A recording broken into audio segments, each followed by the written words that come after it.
वृंदावनेश्वरी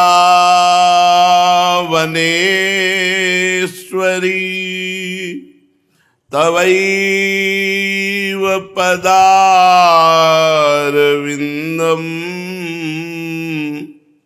प्रेमामृतैकमकरंद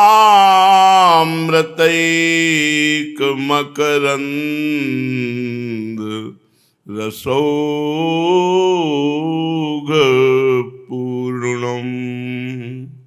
हृद्यर्पितं मधुपतेः स्मरतापमुग्रं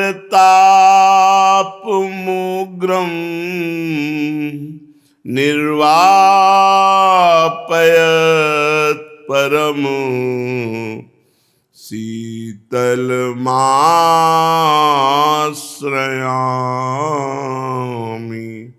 परम शीतलमाश्रयामि।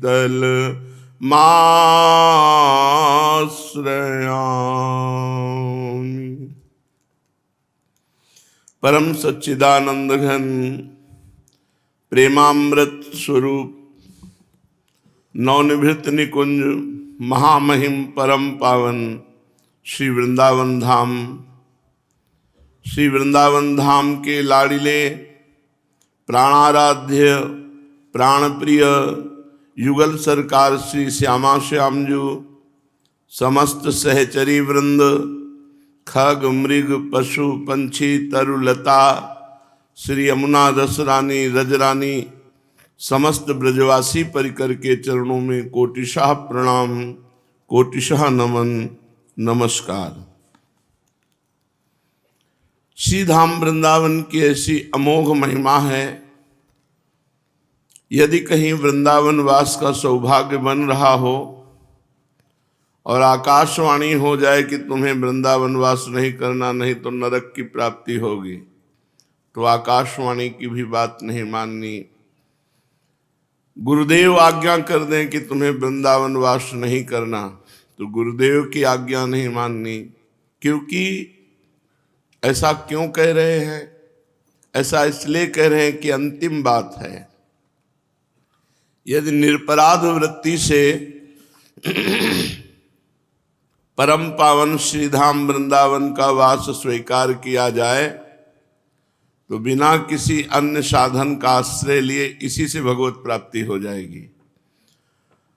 ना कोई हमारा माता है, न कोई पिता है, न कोई देवी है, न कोई देवता है। एकमात्र भगवान ही सब रूप धारण किए हुए हैं और उन्हीं भगवान की प्राप्ति के लिए हमने सब रूपों का त्याग कर एकमात्र श्रीधाम वृंदावन का आश्रय लिया, तो निर्दोष वृत्ति से परमात्मा प्राप्ति की सार्थकता वाली वृत्ति उसके हृदय में आ गई।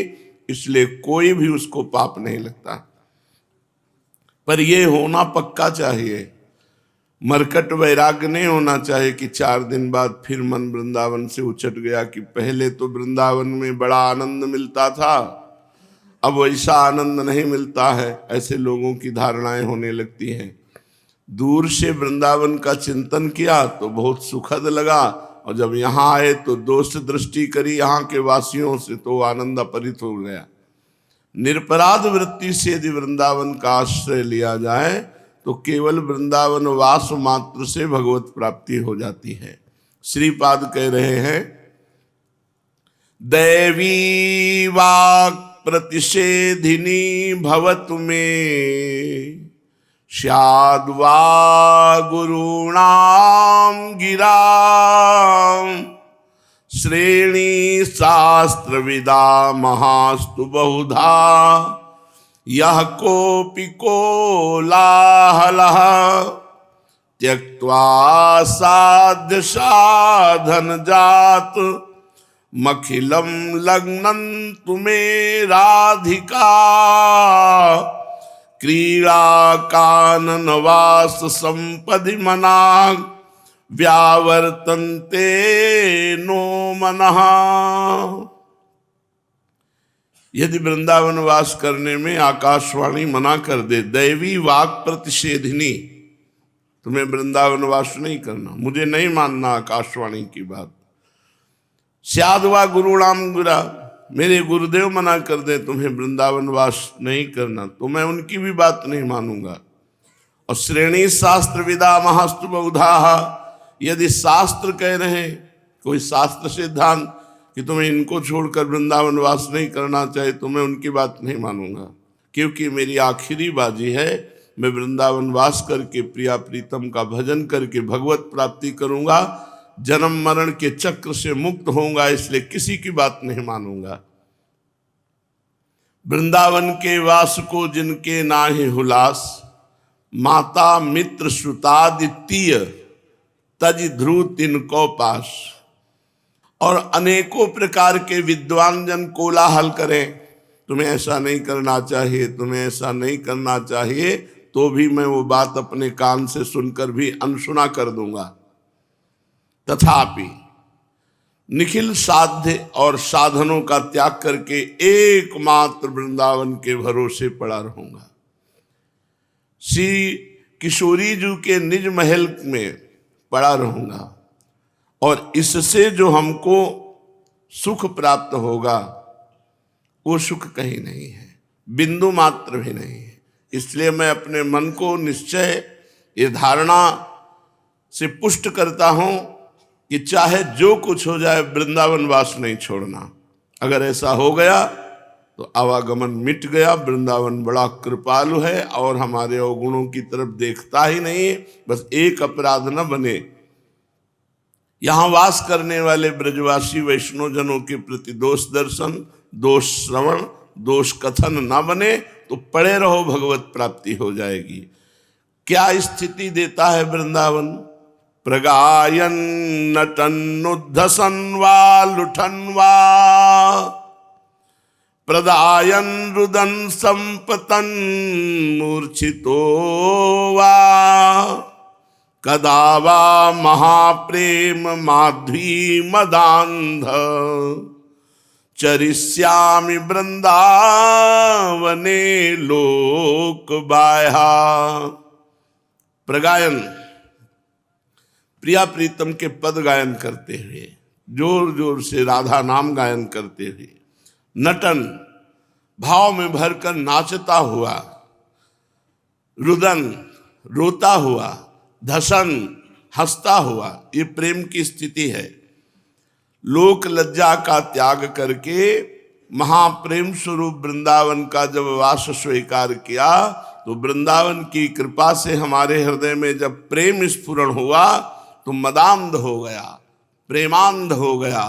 अब वो कभी उच्च स्वर से गाता है, कभी रुदन करता है, कभी हंसता है, कभी नाचता है, लुठनवा, कभी वो भूमि पर लौटता है वृंदावन की रज में।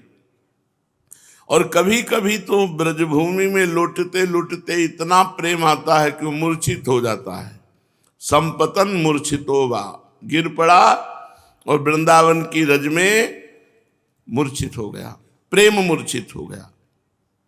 हाय, ऐसा मेरे प्रति कब भाव आएगा? ऐसा वृंदावन मेरे प्रति कब कृपा करेगा कि मेरे हृदय में भाव आएगा कि मैं वृंदावनाधीश्वर युगल सरकार के प्रेम में उन्मत्त होकर उनकी लीलाओं का गायन करूं, उन्हीं की लीलाओं के चिंतन में रुदन करूं, उन्हीं की लीलाओं के चिंतन में हंसूं, उसी भाव में भरकर भूमि पर लौटूं, उसी भाव में मूर्छित हो जाऊं। हाय, ये वृंदावन धाम हम पर कब ऐसी कृपा करेगा? न लोकम न धर्मम न गेहम न देहम, न निंदाम न स्तुतिम नापि सौख्यम न दुखम, विजानन किमप्युन्मदः प्रेम माध्या, गृह ग्रस्तवत्कर ही वृंदावने श्याम। कब ऐसा होगा कि मुझे बिल्कुल लोक लज्जा नहीं लगेगी सबका त्याग करके वृंदावन वास करने में? न लोक की बात और न कोई धर्माचरण मुझे रोक सकता है। अब तुम्हारा धर्म है इनकी सेवा करना, तुम्हारा धर्म है इनको ये कर, अब सब छोड़ देंगे। न लोकम न धर्मम। देखो ये तुम्हारा घर है, तुम घर छोड़कर कहाँ जा रहे हो, कहाँ भटकोगे? न गेहम, देखो तुम्हारा यहाँ सब सुविधाजनक शरीर का पोषण होता है, कहाँ खाओगे, कहाँ सोओगे, कैसे रहोगे? न देहम, मुझे देह की भी अब कोई परवाह नहीं। न निंदाम, कोई हमारी निंदा करे या कोई स्तुति करे या कोई हमसे मित्रता रखे या हमें दुख दे, अब इसकी कोई परवाह नहीं। आहा, लोक लज्जा, घर, देह, परिवार, निंदा, स्तुति, सुख दुख सबकी तरफ से निरपेक्ष होकर, कोई परवाह न करके मैं अनिर्वचनीय प्रेम मधु का पान करके उन्मत्त होने के लिए वृंदावन वास स्वीकार करता हूं। कैसे? ग्रहग्रस्त व्यक्ति की तरह। जैसे कोई विक्षिप्त हो जाए, पागल हो जाए तो सिजी हो जाता है, एक ही बात उसे समझ में आती है। ऐसे हमें एक ही बात समझ में आई, न लोक, न ग्रह, न धर्म, न नाना प्रकार की निंदा स्तुति की कोई परवाह। अब तो श्रीधाम वृंदावन अखंड वास करना है, क्योंकि इसी से भगवत प्राप्ति हो जाएगी। कलयुग है, हमसे कोई साधन नहीं बनेगा। निरंतर भगवान नाम स्फुरण करते हुए जिह्वा पे यदि वृंदावन वास किया जाए तो कुछ ही वर्षों में आपको दिव्यता का अनुभव होने लगेगा। पर होता है कि यहाँ आकर फिर हमारा व्यवहार घर जैसा होने लगता है और लोक व्यवहार जैसी निंदा स्तुति, तो उससे फिर हमारा मन ऊंचाई पर नहीं चढ़ पाता, इसी धरा पर रहता है, त्रिगुण की धरा पर। और वृंदावन त्रिगुणातीत प्रेम रस प्रदान करने वाला। तो यदि सौभाग्य से वृंदावन वास मिल गया है तो एक नियम ले लो कि वाणी से किसी की निंदा नहीं करेंगे, नियम ले लो कान से किसी की निंदा नहीं सुनेंगे, नियम ले लो आंख से किसी के दोष दर्शन नहीं करेंगे, बस पड़े रहो वृंदावन। वृंदावन पड़े रहने मात्र से भगवत प्राप्ति हो जाएगी। श्री हरिराम व्यास जी महाराज कह रहे हैं, कहाँ हो वृंदावन तज जाऊं, मुँह से नीच पोच को अनत न हरि बिनु और न ठाऊं। कहाँ हो वृंदावन तजी जाऊं। अब वृंदावन छोड़कर हम कहाँ जाएं? मेरे जैसे नीच और अधम को, जो हीन है, निर्बल है, उसे और कौन सहारा दे सकता है? हे हरि, श्रीधाम वृंदावन के बिना मेरा कोई ठाव नहीं, कोई स्थान नहीं। बड़ा कृपालु वृंदावन है। देखो, इस सृष्टि में जो आप करोगे उसी का फल मिलेगा, लेकिन यहां रहने का फल मिलेगा। सृष्टि में रहने का फल नहीं मिलता, करने का फल मिलता है। आप जो शुभ अशुभ कर्म कर रहे हैं उसका फल मिलेगा आपको, लेकिन वृंदावन में रहने का फल मिलेगा, भगवत प्राप्ति। यहां रहने का फल है भगवत प्राप्ति। तो कहाँ हो वृंदावन तज जाऊं। तो ऐसे कृपालु वृंदावन को छोड़कर हम कहां जाएं? सुख पुंजनी कुंजनी के देखत, विषय विषय विष क्यों पाऊं। जब हम वृंदावन की लताओं का दर्शन करेंगे, वृंदावन के रसिकों का संग करेंगे, रज में लौटेंगे, तो जो विषय विष है ये अपने आप अच्छा नहीं लगेगा। जब हमारी बुद्धि मलिन होती है तो भगवदानंद का त्याग करके विषय विष को ग्रहण करती है, और जब बुद्धि पवित्र होती है तो जैसे विष कोई खाना नहीं चाहेगा, ऐसे विषय भोगने की इच्छा नहीं होती। जब हम वृंदावन की लताओं का, रजरानी का, रसिकों का सेवन करेंगे तो हमारी बुद्धि शुद्ध हो जाएगी, और शुद्ध बुद्धि का निर्णय होगा कि आब्रह्म स्तंभ पर्यंतम सर्वम मायामयम जगत। तिनके से लेके ब्रह्मलोक तक सब मायामय है, इसलिए ब्रह्मादि के भोग सब विष सम लागत ताहि, नारायण ब्रज चंद की लगन लगी है जाए। जिसे भगवदानंद प्राप्ति की लगन लग जाती है उसे ब्रह्मादि के भोग भी विषवत लगते हैं। हरिराम व्यास जी कह रहे हैं कि अब नहीं, एक आग को डाढ़ो दूजी आग मांझ न बुझाऊं। एक आग में तो जला संसार की कामाग्नि, क्रोधाग्नि, विशेष विशेष प्रकार की राग द्वेष ईर्ष्या मत्सरता, अब जो मैं आनंद में आया हूं तो यहां प्रेमाग्नि लगी है, अब इस प्रेमाग्नि को नहीं बुझाऊंगा। संसार की आग बुझाने के लिए वृंदावन का आश्रय लिया, वृंदावन ने जो आग लगाई प्रेम अग्नि, अब इसे नहीं बुझाऊंगा, अब इसे तो और जलाऊंगा और बढ़ाऊंगा। प्रेमाग्नि में सब वासनाएं भस्म करके प्रिया प्रीतम को प्राप्त होऊंगा। और ये प्रेमाग्नि वृंदावन लगाता है। एक आग को डाढ़ो जला हुआ, अब दूजी आग मान न बुझाऊं। अब दूसरी आग जो जगी है प्रेमाग्नि, अब इसे बुझाऊंगा नहीं, इसे बढ़ाऊंगा। एक प्रसन्न नमो पर निशिदिन, छिन छिन सबे कुदाऊं। बहुत प्रयास किया एक संसार को प्रसन्न करने के लिए, मित्र को, पत्नी को, पुत्र को, परिवार को जीवन लगा दिया, लेकिन ये विश्वासघाती लोग कभी प्रसन्न नहीं हुए, ये कभी मेरे नहीं हुए। इनकी मांगे बढ़ती गई, कितना इनको पूर्ण करें। इसलिए राधा रवन शरण बिनु अब हो, काके पेट समाऊं, कहाँ हो वृंदावन तजी जाऊं। अब तो एक राधा रमण के सिवा हमारे जीवन में कोई नहीं है। मैंने सबसे प्रेम करके देख लिया, सबको प्रसन्न करने की चेष्टा की, चाहे जान की बाजी लगा दो, फिर भी ये धोखेबाज लोग कभी प्रसन्न नहीं होते, ये कभी हमारे नहीं होंगे। इसलिए सबकी आशा, तृष्णा, वासना छोड़ करके एकमात्र राधा रमण जी की शरण ले लिया, और वही अब हमें स्वीकार कर सकते हैं, दूसरा कोई हमें अपना भी नहीं सकता। वृंदावन वास करने में भोजन छाजन की चिंता नहीं, मरी बेहोश से न डराऊं। अब न भोजन की चिंता है, न प्यास की चिंता, न मरने की कोई परवाह है। जब वृंदावन वास कर लिया तो आज मरूं या 100 वर्ष बाद मरूं, इसकी कोई परवाह नहीं। मरने से जो पद मिलता है वो परम पद हमें मिलेगा, वृंदावन नहीं छोड़ेंगे। और भूख प्यास तो विश्वम्बर भगवान सारे जगत का भरण पोषण करते हैं, तुम भगवान की शरण में हो, तुम्हारा भरण पोषण क्यों नहीं करेंगे। भगवान की दिव्य शक्तियां हैं जो भगवान की शरण में है, उसकी रक्षा करती हैं और उसकी व्यवस्था करती हैं।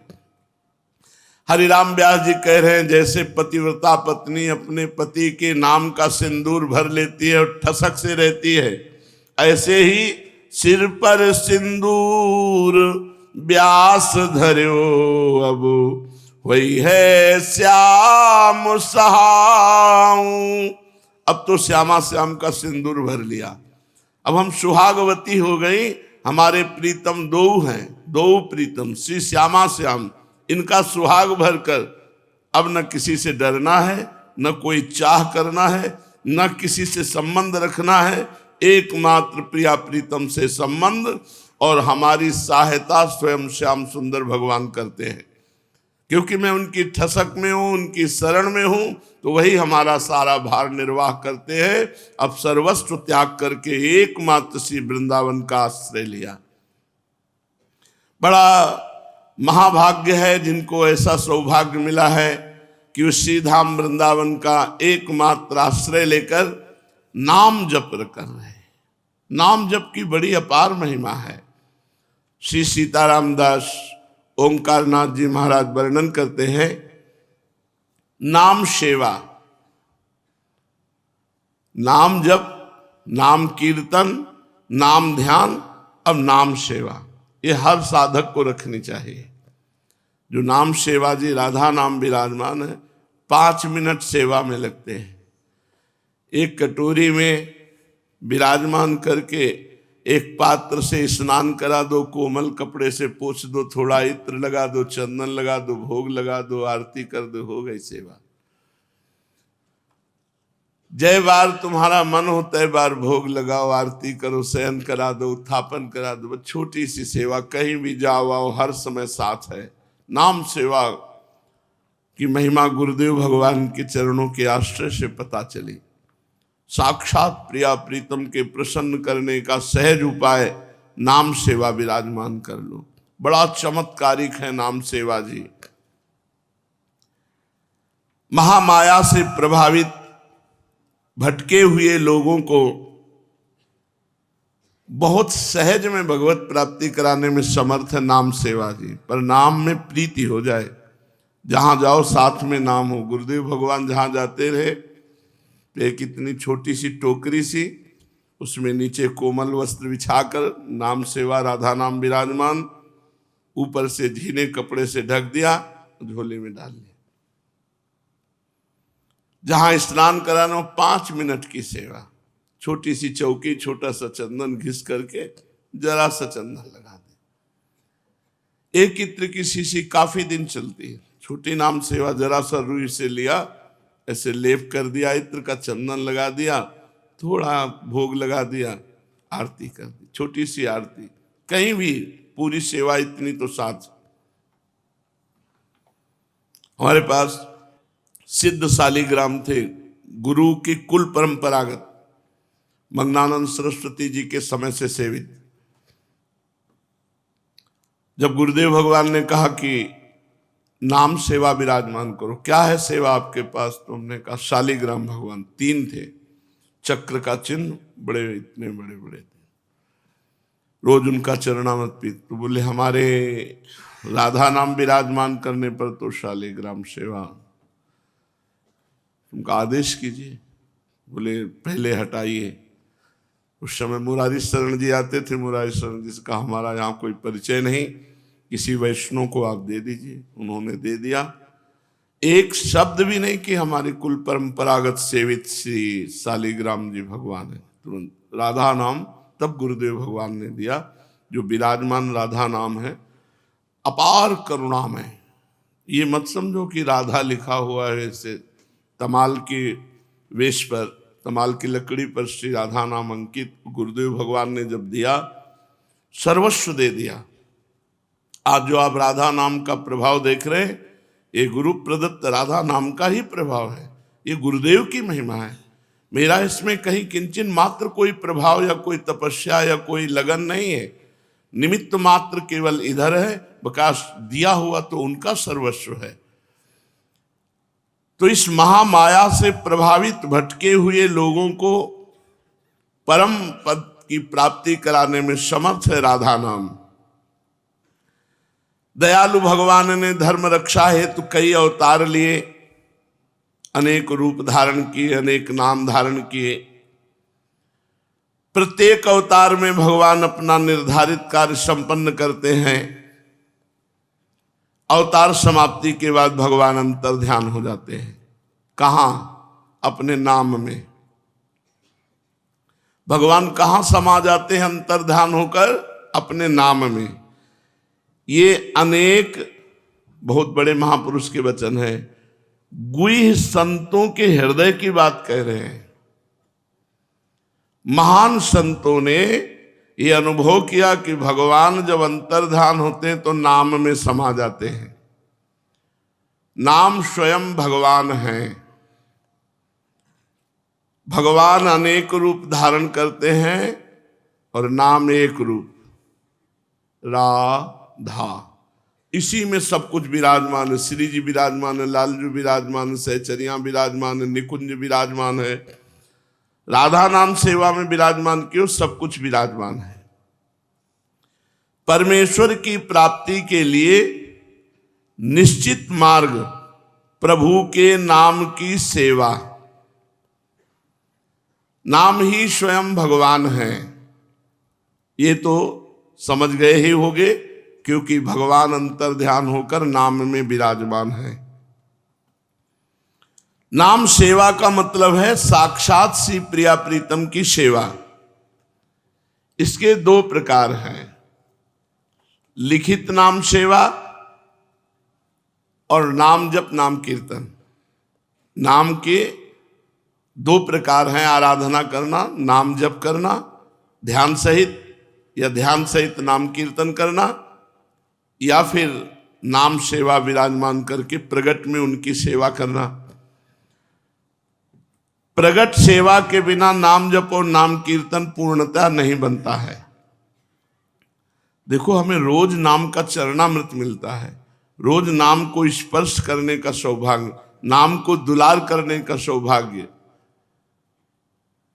यन नामांकित मंत्र जापन पर प्रीत्या स्वयं माधवा। श्री लालजू महाराज दोनों कार्य करते जो यहां वर्णन किया जाता है। यन नामांकित, श्री राधा नाम को अंकित करते हैं और उसकी आराधना करते हैं, और जापन पर स्वयं जाप करते हैं। यन नामांकित मंत्र जापन परा, ये परा विद्या है राधा नाम। मंत्र जापन परा प्रीत्या स्वयं माधवा, स्वयं भगवान श्री कृष्ण प्रेम पूर्वक राधा नाम की आराधना करते हैं, अंकित राधा नाम की, और राधा नाम का जप प्रेम पूर्वक करते हैं। कोई भी धर्म हो, कोई भी पंथ हो, श्रद्धा के बिना पूर्ण नहीं होता। तो इस बात पर श्रद्धा करो कि नाम विराजमान करने का मतलब है स्वयं भगवान विराजमान है, स्वयं प्रिया प्रीतम विराजमान है। अखिल विश्व में सबसे महिमाशाली प्रभु का नाम है, अति प्राचीन, परम पवित्र, सर्वव्यापी। हमारे शरीर में 7 चक्र हैं, मूलाधार, स्वाधिष्ठान, मणिपुर, अनाहत, विशुद्ध, आज्ञा चक्र, सहस्त्रसार। ये सब नाम के प्रभाव से खुल जाते हैं चक्र। मूलाधार, स्वाधिष्ठान, मणिपुर, अनाहत, विशुद्ध, आज्ञा चक्र, सहस्त्रसार, ब्रह्मरंध्र, ये सब खुल जाते हैं। जो नाम जप करता है ये सब खुल जाते हैं। मानो सबका बीज है नाम, मंत्र का बीज भी है नाम। अधिक से अधिक नाम सेवा में चित्त लगाना, नाम ध्यान करना, नाम उच्चारण करना, नाम कीर्तन करना, नाम आराधना से सब परिपूर्ण हो जाएगा। चारों तरफ तुम्हें विपुल शांति और आनंद का अनुभव होगा। घंटों महाराज जी को राधा नाम के दर्शन करते हुए देखा है, श्रृंगार करके बस राधा नाम में पूरा। अब क्या शोभा राधा नाम की उनके नेत्रों में झलकती कि घंटों तन्मय होकर के राधा नाम का दर्शन करते। नाम सेवा यदि सकामता से की जाए तो मनोवांछित फल देती है, और यदि निष्काम किया जाए तो शांति, सत्य का ज्ञान और प्रेम, ये तीनों प्राप्त होते हैं। सकामता पूर्वक की गई सेवा मनोवांछित फल प्रदान करती है, और निष्काम भाव से की हुई सेवा शांति, सत्य का ज्ञान और प्रेम, ये तीनों प्रदान करती है। आध्यात्मिक प्रगति बड़ी तेजी से होती है जो नाम चरणामृत रोज पीता है, नाम सेवा करता है, नाम चरणामृत पीता है। नाम के बराबर कोई इष्ट देव नहीं। सकाम हो या निष्काम, राधा नाम सेवा का लाभ अपने साथ रखो, मानव जाति में जो तुम्हारा जन्म लेना सफल हो जाएगा। लिखित राधा नाम सेवा की विशेषता यह है कि इसमें अंगुलियां, हाथ, आंखें तथा मन, जब ये सब एक साथ होंगे तब भोग लगेगा। भाव में भरकर राधा नाम में ही प्रिया प्रीतम विराजमान देख रहे हैं, फिर उनके मुख में पवा रहे हैं, भोग लगा रहे हैं। ये मानसिक भी हो सकता है, पर प्रगट में करना अनिवार्य है। बिना प्रगट सेवा के मानसिक सेवा में प्रवेश नहीं होता। कितना सुंदर हृदय द्रवित होता है जब गुलाब के फूल में स्नान कराकर, इत्र लगाकर, चंदन का लेप करके, श्रृंगारित करके, गुलाब के फूल में बीच में राधा नाम, फिर दुलार करते हुए जब आरती, हृदय द्रवित होता है, बड़ा सुख मिलता है। दुर्भाग्य है कि इतनी महान करुणा करने वाली नाम सेवा को लोग विराजमान नहीं कर पाते, सेवा नहीं कर पाते। जब जिह्वा में नाम, कान में नाम, ध्यान में नाम और सिंहासन में नाम, तब नामाकार वृत्ति प्रकट हो जाती है। और इसके लिए कोई काल मर्यादा नहीं। काल मर्यादा माने समय मर्यादा, कि आप इतने बजे ही स्नान करावें नाम सेवा में।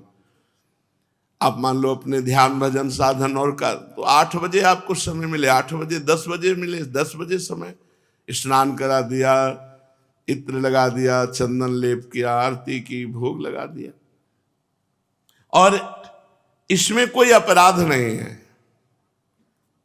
जैसे आप विग्रह सेवा विराजमान किए हो, तो फिर आपको चिंता करनी चाहिए कि समय से मंगला भोग लगे, समय से राजभोग लगे, समय से संध्या भोग लगे, समय से शयन भोग लगे, क्योंकि वो विग्रह रूप विराजमान है।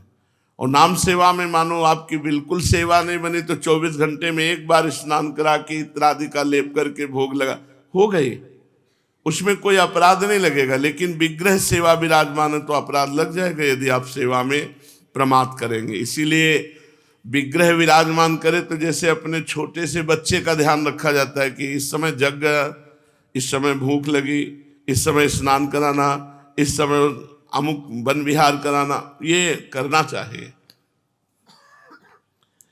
सेवा पद्धति में कोई कठिनता नहीं, अत्यंत सरल एवं आसान है, लेकिन इस पर श्रद्धा होना कठिन है। अब इतने ही राधा नाम लिखा हुआ है, अब उस पर पूरा तुम्हारा इष्ट भाव हो जाए।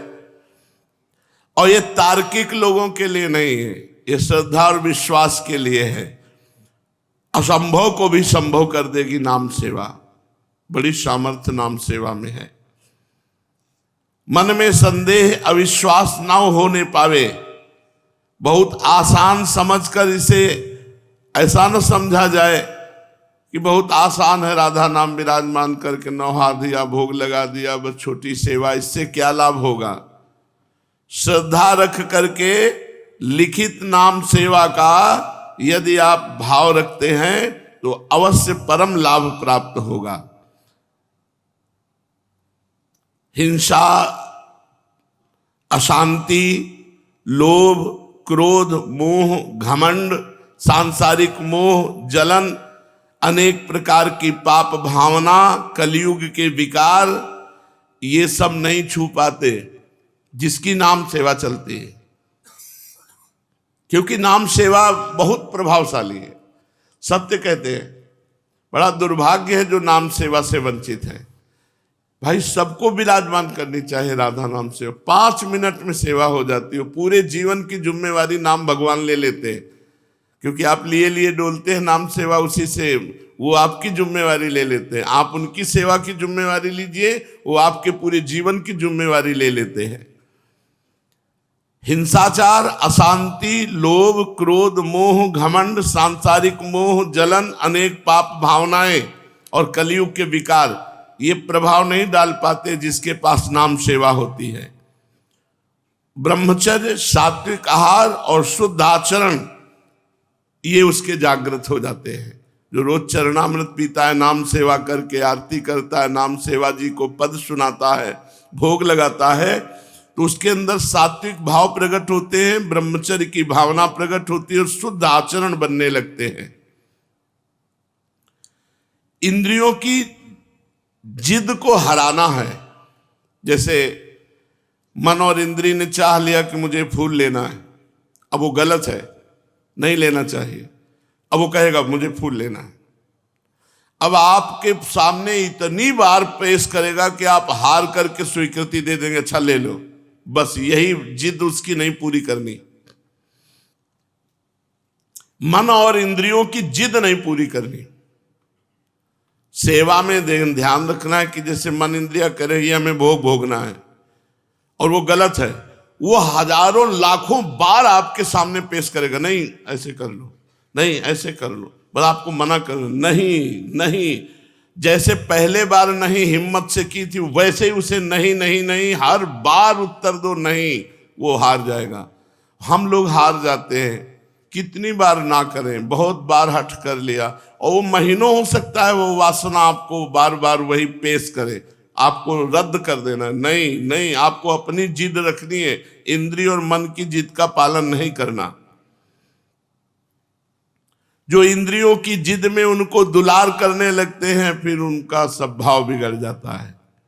इसलिए पूजा में तल्लीन होने के लिए, सेवा में तल्लीन होने के लिए इंद्रियों के लाड़ प्यार दुलार को थोड़ा रोकना होगा। नाम सेवा 3 बार तो कर ही लीजिए। प्रातः स्नान और श्री जी का श्रृंगार, मध्याह्न में राजभोग और सायं में भोग लगा के शयन करा दीजिए। 3 बार त्रिकाल सेवा, नाष्टयाम कर पावे तो 3 बार तो कर ही ले, कोई कठिनता नहीं है। शास्त्रों में निसंदिग्ध रूप में बताया गया है,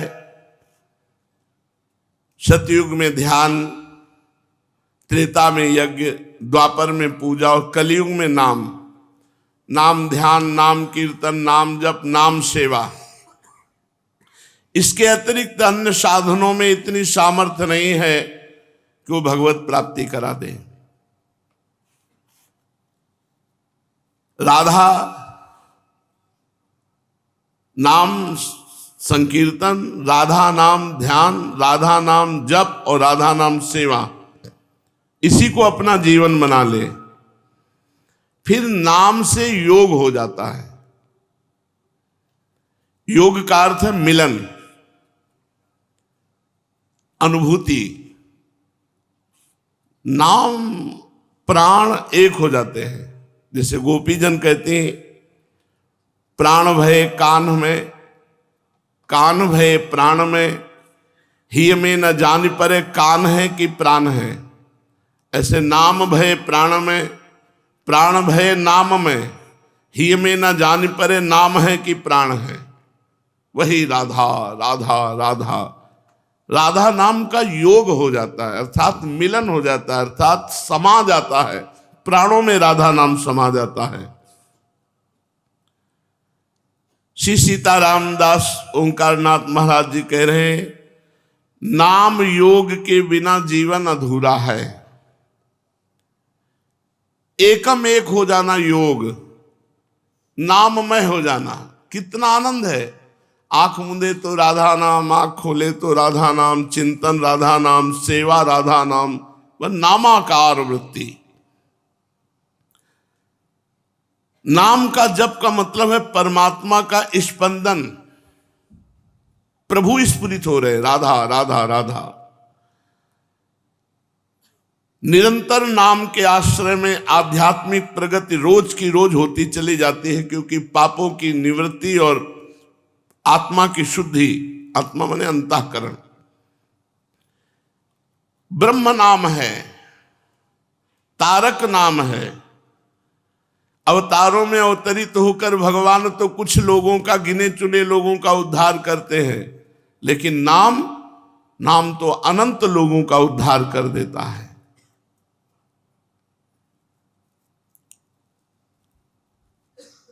अविरल निरंतर नाम जप और नाम सेवा, बस यही जीवन बना लो। निरंतर नाम जप और नाम सेवा, यही जीवन बना लो। बाबा कह रहे हैं, पाप ताप दुख शोक निवृत्ति अपने आप हो जाएगी।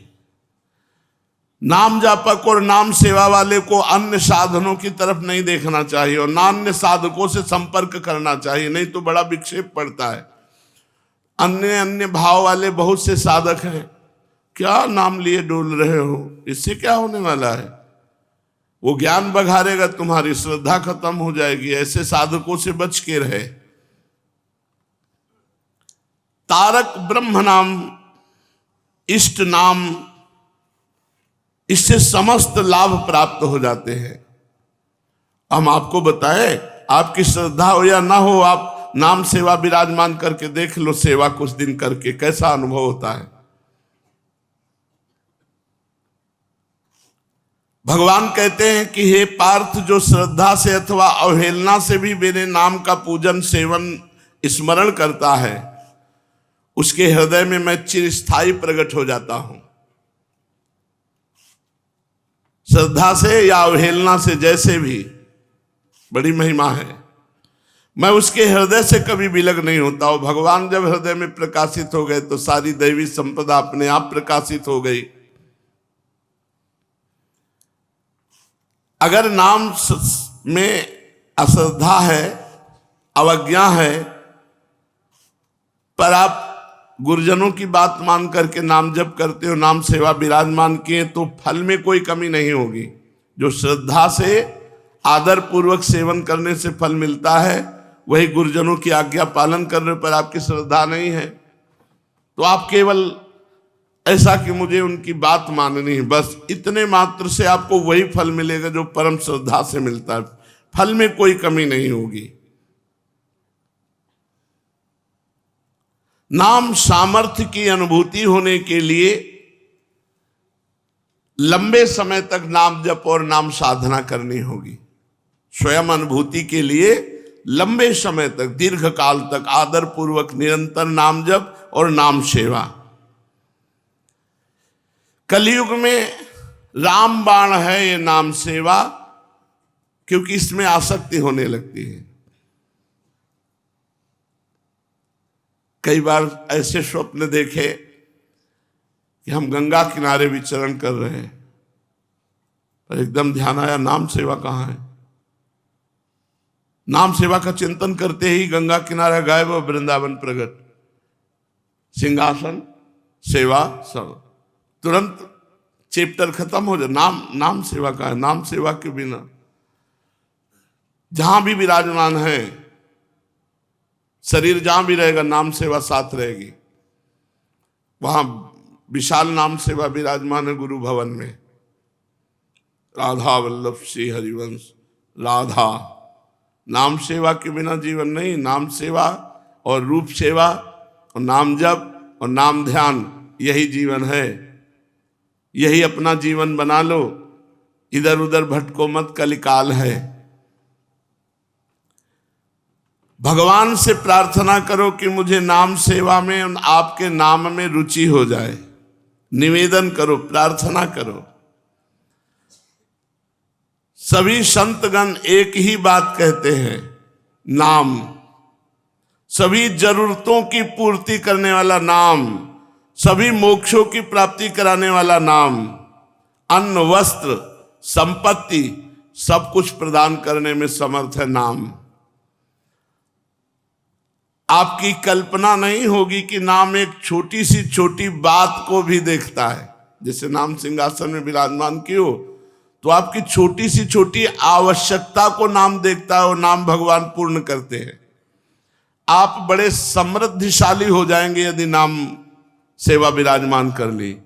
पकड़ो हमारी बात को, आप समृद्धिशाली हो जाएंगे।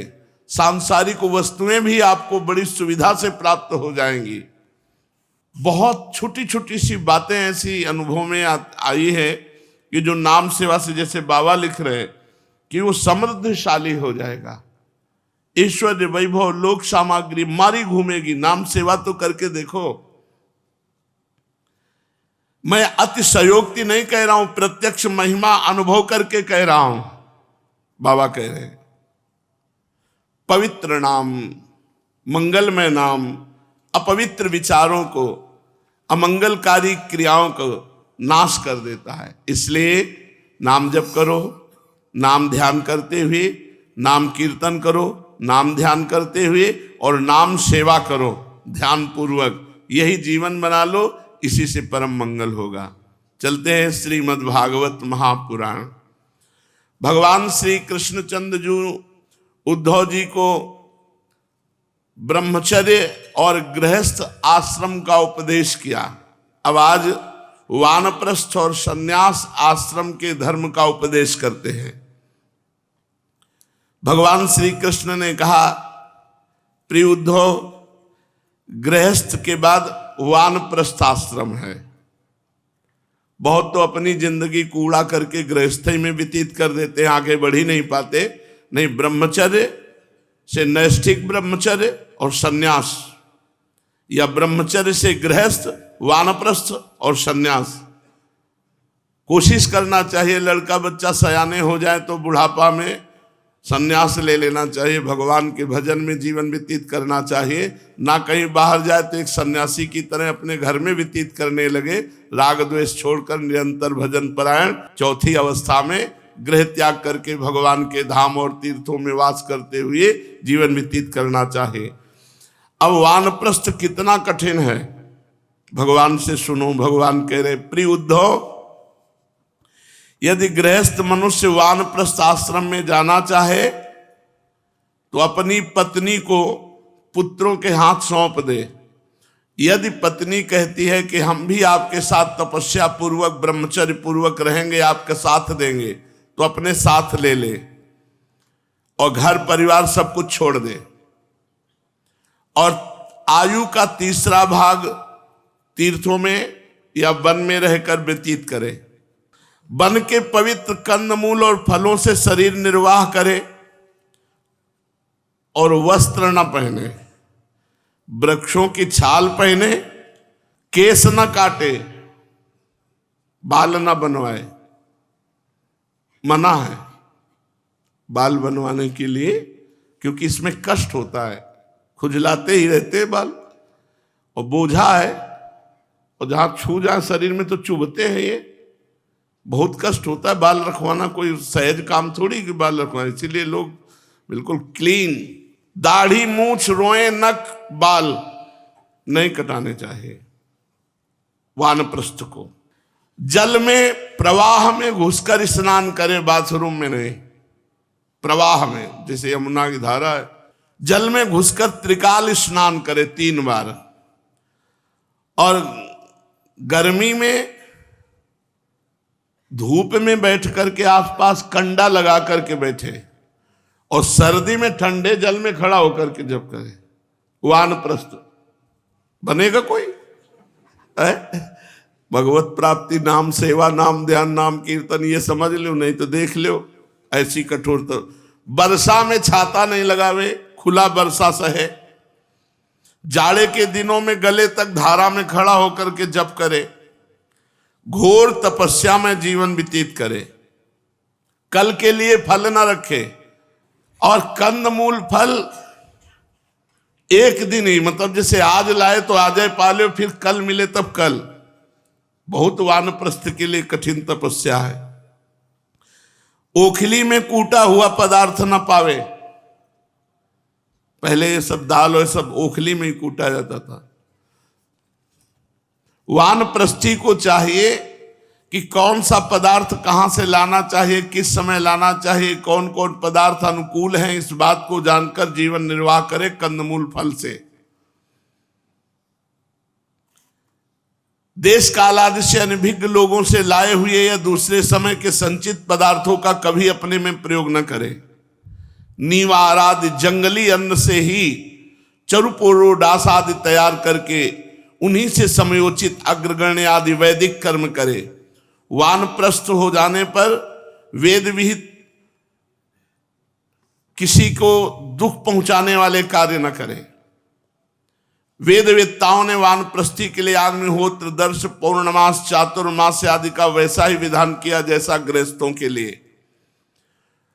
वानप्रस्थी इतनी तपस्या करे कि मांस सब सूख जाए, केवल हड्डी हड्डी दिखाई दे, केवल हड्डी, अस्थि मात्र होए रहे शरीरा। एक एक नस दिखाई देनी चाहिए वानप्रस्थी की, हड्डी हड्डी दिखाई देनी चाहिए। भगवान आदेश कर रहे, देख लो कल्याण ऐसे होता है भाई। और तुम्हें सीधे कह रहे राधा राधा बोलो, राधा नाम सेवा विराजमान करो, भोग लगाओ, खाओ, परम पद मिलेगा। तो तुम्हारी समझ में ले आ रहा है। एक एक हड्डी हड्डी दिखाई देनी चाहिए, नस नस दिखाई देनी चाहिए। ठंडी में गले तक जल में, गर्मी में आसपास आग रख करके बीच धूप में बैठो, बरसा सीधे सहो, कंदमूल फल खाओ। भगवत प्राप्ति ऐसे खिलवाड़ समझ लिए। और जब हम कह रहे हैं कि राधा राधा जपो परम पद मिल जाएगा, तो समझ में नहीं आ रहा। तो दो बातें हैं, समझ लियो, नस नस दिखाई दे, या भोग लगा के श्री जी का पाओ, खूब कीर्तन करो, खूब वाणी जी का गायन करो, खूब नाम जप करो। अब सुनो, तपस्या के द्वारा मेरी आराधना करके पहले वो तप लोक को जाता है, ऋषियों के लोक को, वो मेरा स्वरूप हो जाता है।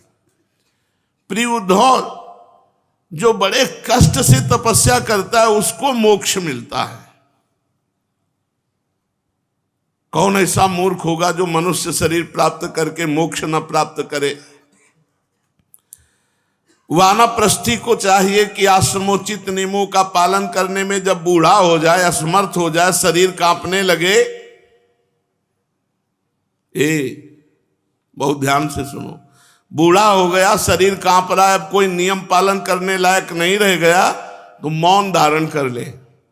बहुत कठिन है भगवत प्राप्ति, तभी कहते हैं भगवत प्राप्ति कठिन। सरल से सरल उपाय है भगवान का नाम कीर्तन, भगवान का नाम ध्यान, नाम जप। राधा नाम से सब कुछ हो जाएगा। मान लो कलिकाल है, अब उस अगर वानप्रस्थी को प्राप्त समय है, अभी मान लो बूढ़ा नहीं हुआ, अभी समय है, तो आगे सन्यास का मार्ग है। वो नरकों के समान समस्त भोगों को दुखपूर्ण समझकर लोक परलोक से पूरा वैराग्य, तो विधि पूर्वक यज्ञाग्नियों का परित्याग करके सन्यास ले ले।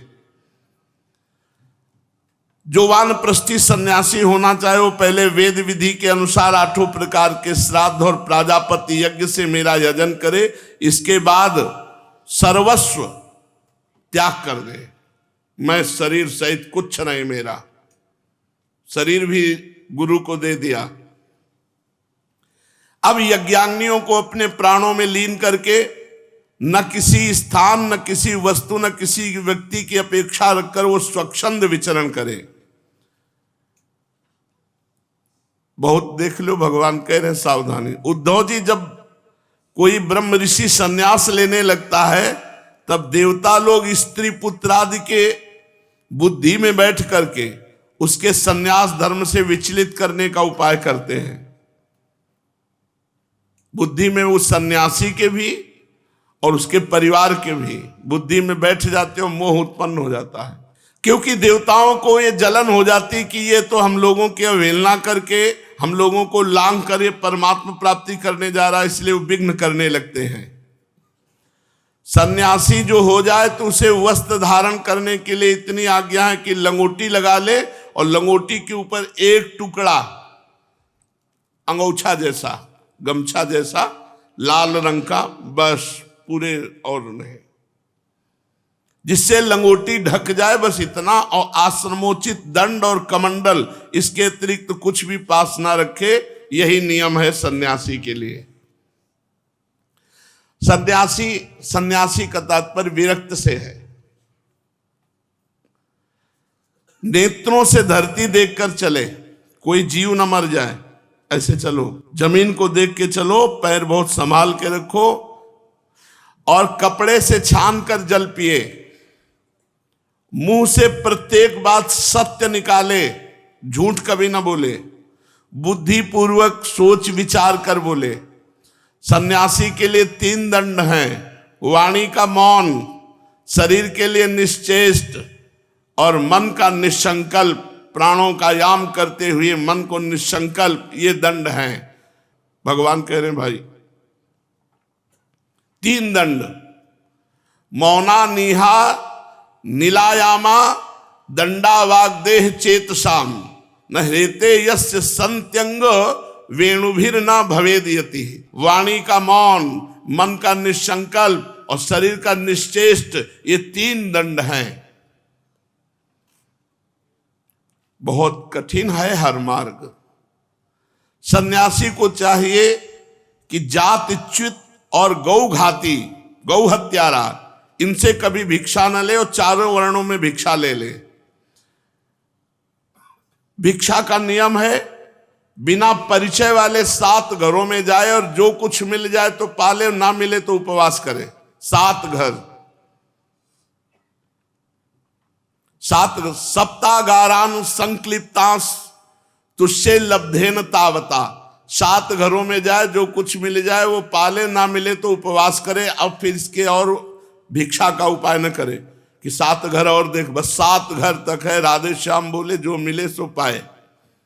ना मिले तो संतोष कर ले। और भिक्षा जब मिले तो भिक्षा लेकर गांव में ना पावे, गांव के बाहर जाए, जो नदी तालाब आदि हो वहां हाथ पैर धोकर पवित्र भाव से भिक्षा लेकर शास्त्र पद्धति से भगवान को भोग लगा करके और एक रोटी निकाल के रख दे अन्य जीवों के लिए, फिर पावे, मौन होकर पावे। दूसरे समय के लिए बचाकर भिक्षा ना रखे और ना मांग कर ज्यादा लावे, एक बार 24 घंटे में। अरे बड़ा तप में जीवन व्यतीत किया है महापुरुषों ने। सन्यासी को अकेले विचरण करना चाहिए, किसी व्यक्ति से, वस्तु से, स्थान से आसक्ति न हो, सब इंद्रियों को अपने वश में रखे, वह अपने आप में ही मस्त रहे, आत्म प्रेम में ही तन्मय रहे, प्रतिकूल से प्रतिकूल परिस्थिति में भी धैर्य रखे, सर्वत्र समान रूप से स्थित परमात्मा का अनुभव करता रहे। सन्यासी विरक्त को एकांत निर्भय स्थान में रहना चाहिए, सदा मेरी भावना में हृदय विशुद्ध करके चिंतन में लगा रहना चाहिए। वो अपने आप को मुझसे अभिन्न और अद्वितीय अखंड के रूप में चिंतन करे। सन्यासी अपनी ज्ञान निष्ठा से चित्त के बंधन और मोक्ष पर विचार करे तथा निश्चय करे कि इंद्रियों का विषयों के लिए विक्षिप्त होना, चंचल होना ही बंधन है और उनको संयम में रखना ही मोक्ष है। इसलिए सन्यासी को चाहिए कि मन एवं पांचों ज्ञानेंद्रियों को जीत ले, भोगों की क्षुद्रता समझकर उनकी ओर से सर्वथा मुंह मोड़ ले और अपने आप में ही परमानंद का अनुभव करे। इस प्रकार वो मेरी भावना से भरकर पृथ्वी में विचरता रहे। केवल भिक्षा के लिए ही नगर, गांव, अहीरों की बस्ती या यात्रियों की टोली में जाए। पवित्र देश, नदी, पर्वत, वन और आश्रमों में बिना ममता जोड़े केवल घूमता फिरता रहे, विरक्त।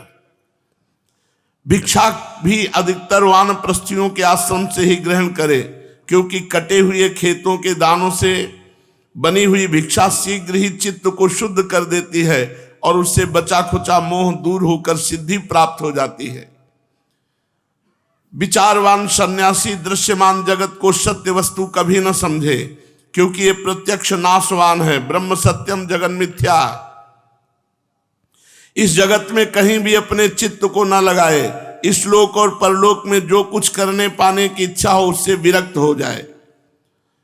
सन्यासी विचार करे कि आत्मा में जो मन, वाणी और प्राणों का संघात रूप ये जगत है, सारा का सारा माया का खेल है। इस विचार के द्वारा इसका बाध करके अपने स्वरूप में स्थित हो जाए, फिर कभी इस संसार का स्मरण ना होने पावे। ज्ञाननिष्ठ, विरक्त, मुमुक्ष और मोक्ष की भी अपेक्षा न रखने वाला मेरा भक्त आश्रमों की मर्यादा में बद्ध नहीं है। वो चाहे तो आश्रम और उनके चिन्हों को छोड़ छाड़ कर वेद शास्त्र के विधि निषेधों से परे होकर स्वच्छंद विचरण करे। बुद्धिमान होकर भी बालकों के समान खेले, निपुण होकर भी पागलवत रहे। विद्वान होकर बातचीत करे तो पागलों की तरह करे, नहीं तो ये भीड़ इकट्ठा हो जाएगी। पागलों की तरह व्यवहार करे। समस्त वेद विधियों का जानकार होकर भी पशु वृत्ति से जीवे। अनियत आचारवान, ऐसा आचरण करे कि दूसरों को घृणा हो जाए। बड़े विवेकी हैं, बड़े धनी हैं, अपने धन को बचाने के लिए ऐसे। निपुण हो तो जड़वत रहे, बुद्धिमान हो बालकों के समान खेले, पागलों की तरह बातचीत करे और पशु वृत्ति से अपवित्र, अनियत आचारवान, अनियत आचारवान। ले यार कोई आचरण ऐसा। ये आखिरी स्थिति है। सन्यासी का मतलब अब अवधूत स्थिति। कभी वेदों की कर्मकांड भाग की व्याख्या में ना लगे, पाखंड न करे, तर्क वितर्क से बचे। जहां वाद विवाद हो रहा हो वहां कोई पक्ष न ले। सन्यासी को इतना धैर्यवान हो कि मन में किसी भी प्राणी से उद्वेग न हो और स्वयं भी किसी प्राणी को उद्विग्न न करे। उसकी कोई निंदा करे तो प्रसन्नता से सह ले, पर किसी का अपमान न करे। प्रिय उद्धव, सन्यासी इस शरीर के लिए किसी से भी वैर न करे। ऐसा वैर तो पशु करते हैं। जैसे एक ही चंद्रमा जल से भरे हुए विभिन्न पात्रों में अलग अलग दिखाई देता है, वैसे ही एक ही परमात्मा समस्त प्राणियों में और अपने में स्थित है। सबकी आत्मा तो एक ही है, पंचभूतों से बने हुए शरीर भी सबके एक ही हैं, क्योंकि सब पांच भौतिक ही तो हैं। ऐसी अवस्था में किसी से भी वैर विरोध करना अपना ही वैर विरोध है। प्रिय उद्धव, सन्यासी को किसी दिन यदि समय पर भोजन न मिले तो उसे दुखी नहीं होना चाहिए, उपवास करना चाहिए। और बराबर भोजन मिले तो हर्षित नहीं होना चाहिए। उसे चाहिए कि वो धैर्य रखे, मन में हर्ष और विषाद दोनों प्रकार के विकार ना आने दे, क्योंकि भोजन मिलना और न मिलना दोनों ही प्रारब्ध के अधीन है। इसमें भोजन की बार बार बात इसलिए होती कि एक ही समस्या होती सबसे ज्यादा, भूख। आप लोग तो भूख को पहचानते नहीं, किसे भूख कहते हैं। भूख उसे कहते हैं जब कई दिन भोजन न मिले और फिर कोई भोजन पाता दिखाई दे और फिर भी अपने पास व्यवस्था नहीं, तब उसका कष्ट पता चलता है कि भूख किसे कहते हैं। भिक्षा अवश्य मांगनी चाहिए, ऐसा करने से अहंकार नष्ट होता है, प्राणों की रक्षा होती है। प्राण रहने से ही तत्व का विचार होता है, तत्व विचार से तत्व ज्ञान होकर मुक्ति मिलती है। सन्यासी को प्रारब्ध के अनुसार थोड़ी अच्छी बुरी जैसी भिक्षा मिल जाए उसी को पेट में डाल ले। वस्त्र और बिछौने की लालसा न करे, बस शरीर को जहां पड़ा है पड़ा रहने दे, अपना काम चला ले। अच्छे या बुरे की कल्पना भी न करे। बहुत कठोर मार्ग है सन्यास। जैसे मैं परमेश्वर होने पर भी अपनी लीला से ही शौच आदि शास्त्रोक्त नियमों का पालन करता हूं, ऐसे ज्ञाननिष्ठ पुरुष भी शौच, आचमन, स्नान और दूसरे नियमों का लीला से ही आचरण करे। शास्त्र विधि के अधीन होकर विधि किंकर होकर न करे, क्योंकि ज्ञाननिष्ठ पुरुष को भेद की प्रतीति ही नहीं होती। जो पहले था वो मुझ सर्वात्मा के साक्षात्कार से नष्ट हो जाती है। मरण पर्यंत बाधित भेद की प्रतीति भी होती है, तब भी देहपात हो जाने पर वो मुझसे एक हो जाता है। भगवान संन्यास धर्म का और वर्णन कर रहे हैं, सुशेष आगे। श्री राधा वल्लभ लाल की